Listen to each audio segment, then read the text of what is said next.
Video में हमने villain का वाष्प दाब देखा था और उससे रिलेटेड राउल्ट के नियम की भी हमने चर्चा की थी और उसके पहले हम हेनरी का नियम सीख चुके हैं। अब इन दोनों को कनेक्ट करता हुआ एक क्वेश्चन है जो 2 मार्क्स में शॉर्ट क्वेश्चन में पूछा जा सकता है, तो उसे हम देख लेते हैं।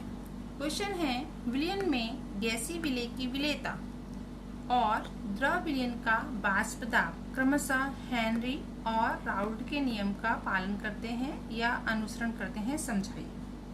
जैसा कि हम जानते हैं, गैसीय विलेय जब द्रव विलायक में खुलकर विलयन बनाते हैं तब उसका वाष्प दाब राउल्ट के नियमानुसार निम्नांकित अनुसार से दर्शा सकते हैं, जैसे कि PA = P0A × XA, ये मोल अंश शुद्ध विलायक का वाष्प दाब। दूसरा, अगर हम हेनरी के नियम की बात करें तो गैसीय विलेय जब द्रव विलायक में विलेय होते हैं तब उसकी विलेयता को हेनरी के नियम के अनुसार इस प्रकार दर्शा सकते हैं, P = KH × XA। ये समीकरण 1 जो राउल्ट के नियम को दर्शा रहा है और ये समीकरण 2 जो हेनरी के नियम को दर्शा रहा है।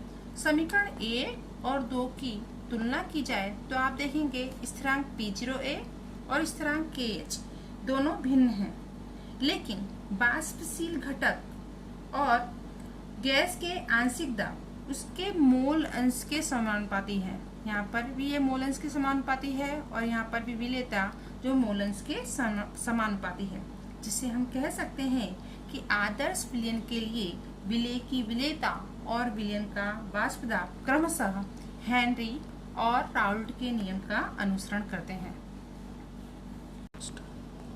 नेक्स्ट क्वेश्चन है, ठोस के द्रव में बनाए गए विलयन का वाष्प दाब समझाइए। दैट मीन्स ठोस पदार्थ मिलाकर हमें विलयन बनाना है और उसका वाष्प दाब समझाना है। ठोस पदार्थ में कुछ भी ऐसा हमको पदार्थ लेना है, तो यहाँ पर आप देख रहे हैं 2 डायग्राम दी गई है। एक में हमने मात्र शुद्ध विलायक लिया है और दूसरे में हमने 1 मोल विलायक और 1 मोल विलेय के घटक लिए हैं। आप देख रहे हैं आकृति में।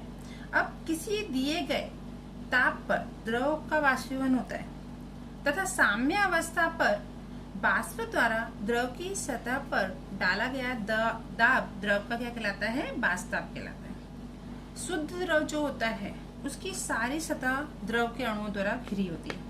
यदि किसी विलायक में हम एक अवाष्पशील विलेय मिला दें तो विलयन बनाया जाए इस तरह, तो इस विलयन का वाष्प दाब किस पे डिपेंड करेगा? मात्र विलायक के वाष्प दाब के कारण होता है। क्यों ऐसा होता है?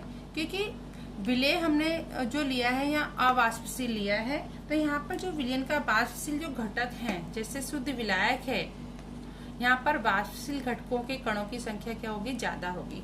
जबकि हमने यहाँ पर जो लिया है विलेय और विलायक, यहाँ वाष्पशील जो घटक है उनकी संख्या में कमी आती है। ऐसा क्यों होता है? क्योंकि दिए गए तापमान पर विलयन का वाष्प दाब शुद्ध विलायक के वाष्प दाब की अपेक्षा कम है, क्योंकि विलयन में विलेय और विलायक दोनों के अणु उपस्थित हैं। यहाँ पर विलेय भी उपस्थित है और विलायक भी उपस्थित है, जिससे विलायक के अणु द्वारा जो घेरा गया भाग है या सतह है वो क्या हो जाएगी? कम हो जाएगी। मोल हमने यहाँ पे आयतन तो समान ही लिया है, जितना भाग सिर्फ शुद्ध विलायक ने घेरा हुआ है, यहाँ पर दोनों ही आ गए, विलेय और विलायक दोनों आ गए।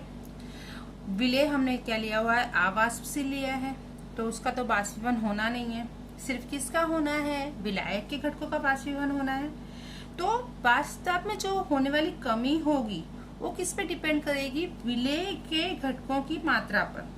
उसकी प्रकृति पर निर्भर नहीं करती है, परंतु विलेय के घटकों की मात्रा, जितना भाग उन्होंने घेर लिया है उतने घटकों का वाष्पीभवन नहीं होगा। अब वाष्पीभवन कम होगा तो ऑब्वियसली वाष्प दाब में अपने आप क्या आती है? कमी होती है।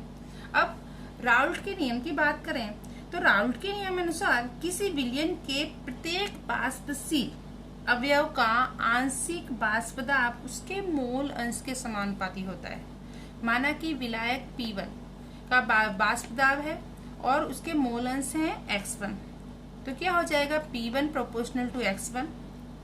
P1 = P10 × X1, जहाँ P10 शुद्ध विलायक का वाष्प दाब है।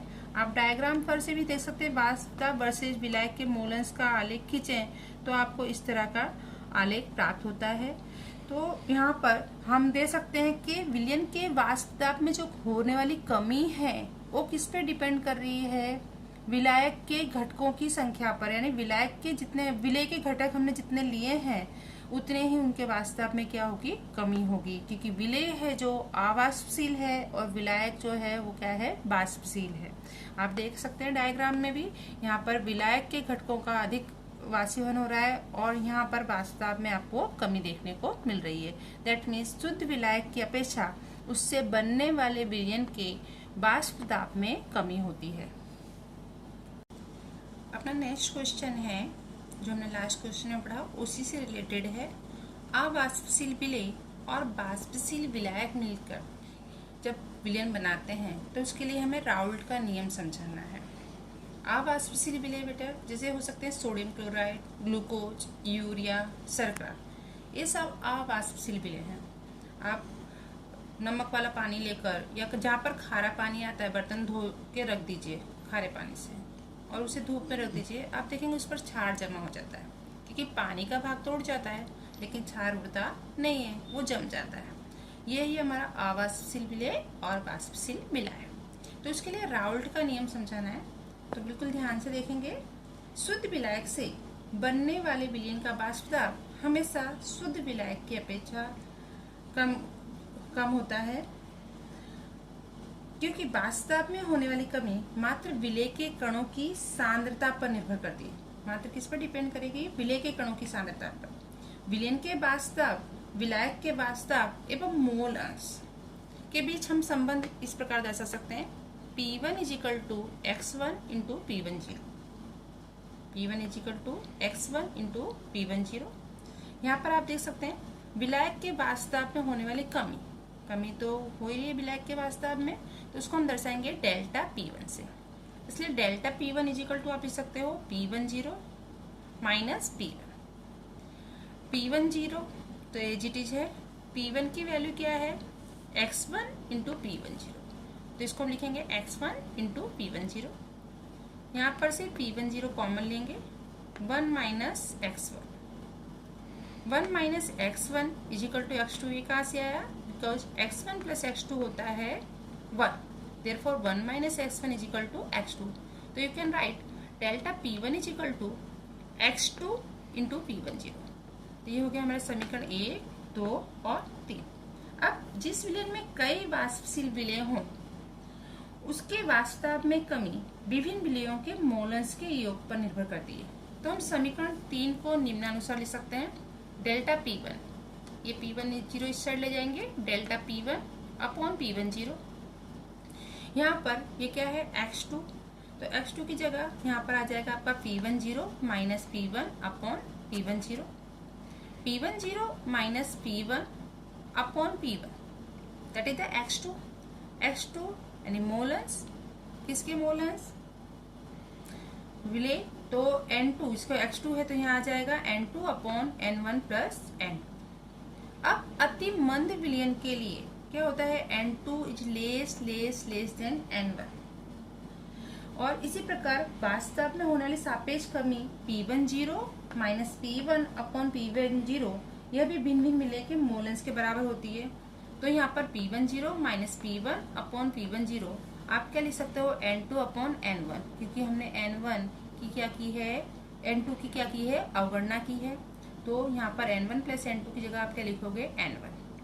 अब N2 क्या और N1 ये किसका संकेत है, मोल। तो मोल क्या होता है, वजन बटे अणुभार। तो N2 की जगह आप लिख सकते हो W2 / M2 और N1 की जगह लिख सकते हो W1 / M1। बटे के बटे में संख्या है तो M1 ऊपर और W1 नीचे।